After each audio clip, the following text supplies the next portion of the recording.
Hi everyone, and welcome to the June strawberry full moon. This is a time of year when there's a lot of activity. In Mother Nature, things are starting to really sprout and bloom and reach their peak fruition. It's when we start to see a lot of the summer vegetables and fruits in the Northern Hemisphere. And it's also, if you follow astrology, it's the end of Gemini season, which is an air sign, which likes to move and have choices and options. So this practice that we're going to do today is going to help counteract all of that very kind of heightened, excitable energy. And we're going to focus on a very simple grounding practice that will help to open up the major joints of the body: shoulders, hips, knees, wrists, and generally the spine. But we're gonna pay some particular attention more to the joints, which are the support system for the spine. When we can soften and open in the joints, it allows the spine to more naturally relax. So we're kind of taking a sidestepped approach to warming up the spine and a sidestepped approach to helping to pacify all of the heightened energy in the air of this time of the year. So we're going to start on all fours, and I'd like you to have your wrists right under your shoulders, knees under your hips. We're not going to worry so much about the tilt of the pelvis at this point. You can do a little more of a cow spine if that feels good, or a little more of a cat spine. Toes tucked or untucked, your choice. The biggest thing is that we're going to start on our fingertips. So it's almost like you're about to start a race where you're up on your fingertips, and what that does is help to activate the muscles in the arms. Keep the spine nice and long, looking down between your fingers so the crown of the head is reaching forward. Take an inhale, push into the ground, and draw all that energy up into your armpits. And feel it inflate your chest. And then on an exhale, spread the fingers wide and flatten the palms onto the mat. And soften the heart into the hands. Inhale back to tented fingers, drawing energy up, spreading into the armpits. Exhale, flat palms, spreading the webbing of the fingers wide. 3 more. Inhale, tented fingers, drawing in and up, big breath. Exhale, softening into the fleshy parts of your hands. So just starting to stretch out the webs of the fingers. 2 more. Inhale. Exhale. And let this be kind of a ripple effect of fingers leading into arms, arms leading into armpits, armpits drawing into the chest. Exhale, all of that reverses direction and softens into the weight of the hands. So now hopefully your hands feel a little more warmed up. Spread your fingers. Let's just do a quick bend of the left elbow and then drop that left shoulder in a little bit. Start to feel that shoulder open up. And then go the other direction. Bend the right elbow, drop the right shoulder down any amount. Keep the breath moving. Go back to left shoulder. So left elbow out, left shoulder drops. And right shoulder, right elbow bends, right shoulder drops. And now allowing this to bring us into our full expression of cat-cow. So inhale, drop the belly, feel the heart drop into the weight of your hands, lift your nose and your tailbone. Soft gaze up, exhale and push the ground away, arch the spine, tuck the chin. Inhale, soften and open. Exhale, push and arch. Inhale, soften and open. Cow. Exhale, push and arch, cat. Inhale. Exhale. 1 more, inhale. And exhale. Reach the right arm long in front of you, inhale. Exhale, swim that arm behind you. Maybe bring it all the way around to wrap for a little twist, and breathe for 3. Feeling that shoulder start to open. You can even gently peel the shoulder back and kiss the shoulder blade to your spine. 2. and 1. Now inhale and swim it forward. Exhale and set it down. Same thing, other side. So inhale, reach the left arm forward. Exhale, swim it back. Bend at the elbow. Maybe you get that hand behind your back to do a little twist and let it open the shoulder for 3. Staying strong in the torso and that supporting arm, 2. And 1. Now reversing the swim, inhale, swim it forward. Exhale, set it down. Tuck the toes if they aren't already. Draw your hips back over your heels. Bring your knees as wide as the mat, or maybe even a little wider. And then we're gonna just kind of sink our heart down, belly down for a nice wide child's pose. Maybe your forehead comes to the mat, maybe your elbows come to the mat. Anything that feels like a true release of the spine and an opening in the hips. And breathe for 3.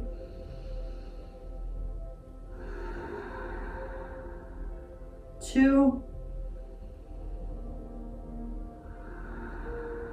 Keep drawing those hips back, reach the fingertips forward. Spread the heart.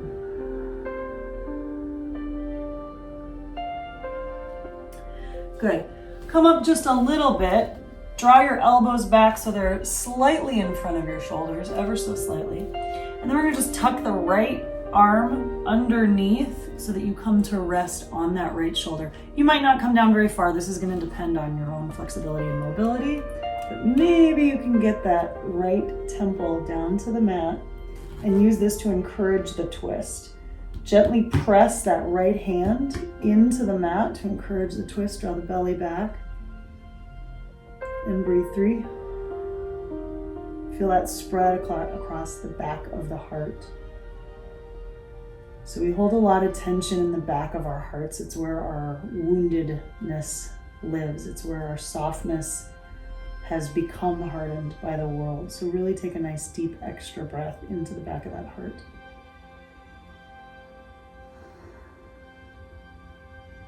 And then we'll do the same thing on the other side. So inhale, come on up.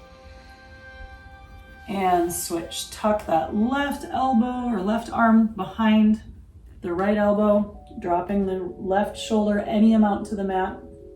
Tuck the belly back. Drop the temple and breathe.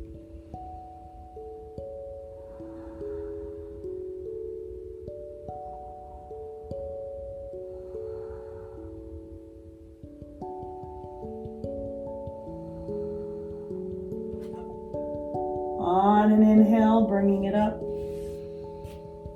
Come on, back up to all fours and make your way into a plank. So drawing the knees up, nice long, strong legs. Push through either foot and just kind of get a little calf stretch into either calf. And then hug your shins back towards your heels. Hug your quads up towards your hamstrings. Tuck your belly, push into the hands and toes, reach the crown of the head forward.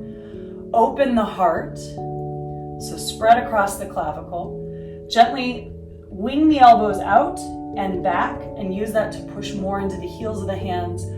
Draw stronger into your chest. Breathe for 5. Draw the low ribs in. Keep the thighs strong. 3, 2, 1.5, and 1. Lift the hips up, press it back to a downward facing dog. You might narrow your stance a little, walk the feet up. Spread the fingers. And breathe, stretch out the chest, stretch out the spine. Let the head be nice and gentle as an extension of your spine. Reach your tailbone up and back.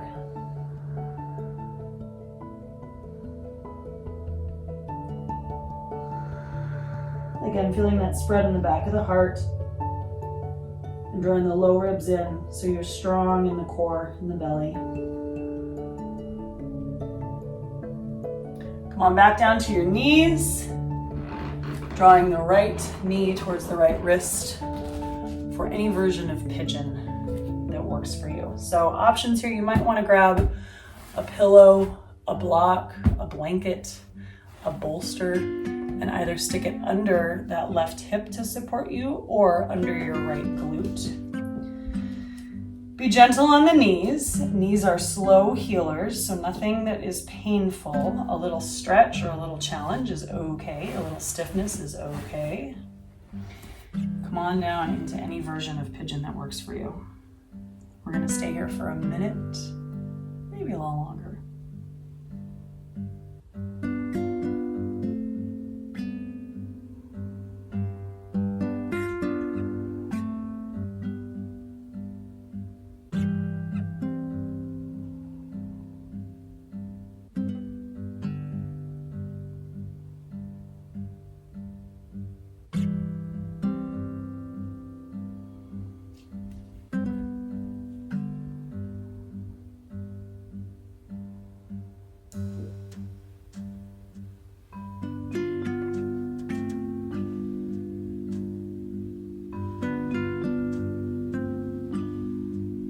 As you start to feel yourself relax into your breath, notice the weight in your knees and your shins. This is where your body is being supported by the ground.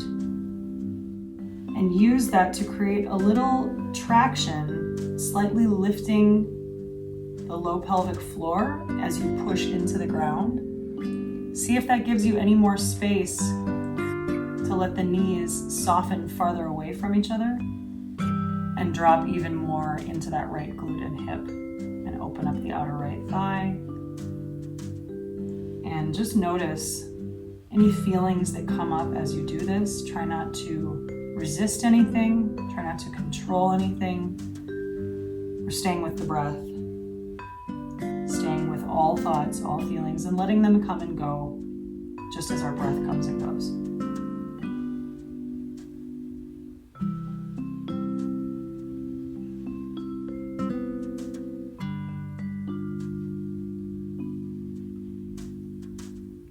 Slowly start to make your way out.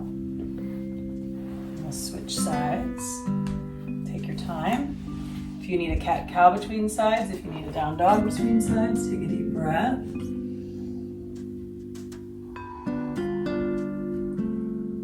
And drawing left knee to left wrist. And again, how far you come down is not important. It's about feeling supported in order to relax into the stretch. So knees a little bit closer is going to help stabilize you more if you've got really tight hips. Knees a little wider might encourage you to start to release. Play with angles. Use your breath. Again, maybe props underneath the left glute this time or underneath the right hip to support. Or, as you saw me do, under elbows to kind of keep your chest elevated. And for starters, we just breathe. Just take some time to settle into it. One side probably have something a little different going on than the other.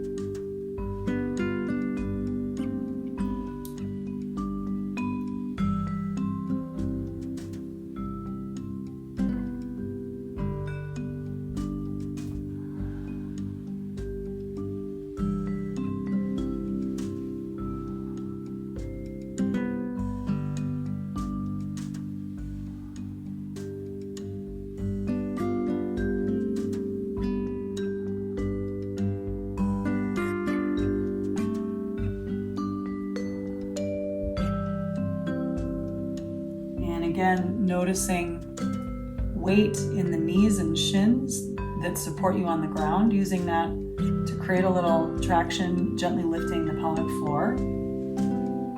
Just notice how that feels different as opposed to just dropping into the weight of this pose, use it to kind of lift into your pelvic floor, lift into your root chakra, your second chakra. Engage those muscles in order to feel a little more spread, a little more support, and from there, you might be able to create a little more distance between the knees or between the hips and soften further. Staying with any and all feelings, not resisting them and not hanging on to them either. Just letting them come and go with the breath.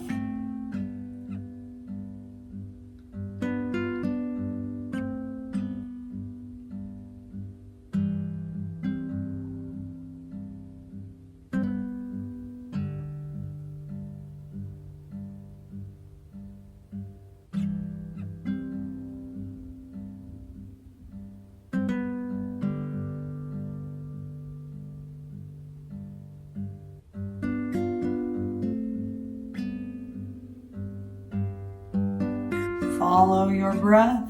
Gently make your way up and out. And come on around to sit. So in any traditional yoga practice, you always end with a shavasana. I'm going to end seated upright. For this practice, you are welcome to lay on your back. You are welcome to join me in a short and sweet, simple closing meditation. Just feel your breath in your body. No shoulds, no correct, no wrong. Feel, where does the breath go? And where can you feel it that might be different than what you were aware of 10 minutes ago?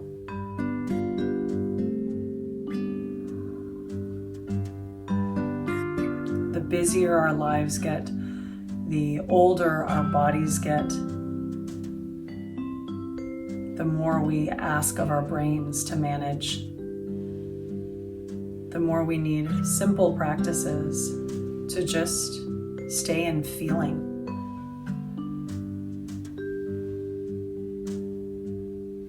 You might even bring a hand over your heart or over your solar plexus,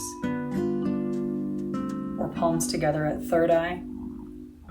Notice what feels like a good thing, a good place for you to focus in your body for these last few breaths. Inviting space between the vertebrae. Inviting lightness in your heart. Inviting lightness in your mind.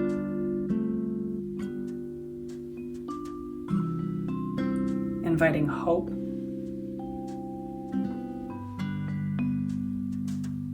Inviting joy.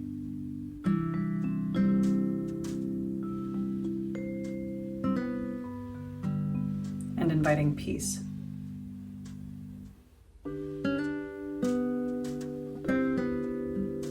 May you remember that these practices are always available to you.